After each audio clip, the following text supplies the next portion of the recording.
இன்றைக்குள்ள காலையில் டிஃபனில் south Indian food கோதுமை தோசை, முளைக்கட்டின பயிறு, தட்டைப்பயிறு, பச்சை பயிறு, அப்புறம் கொஞ்சம் வெந்தயம்.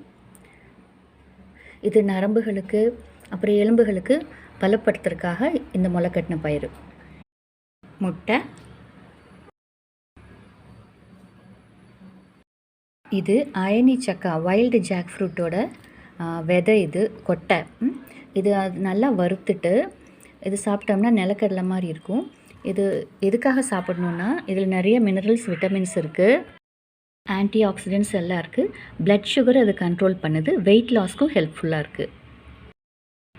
இதை தோலோடு நம்ம வறுத்ததுக்கப்புறம் நம்ம தோலை தனியாக எடுத்து வச்சுட்டு சாப்பிட்டோம்னா இது நிலக்கடலை மாதிரி தான் இருக்கும். கருப்பு கவுனி அரிசி கஞ்சி, தக்காளி குருமா, கார சட்னி.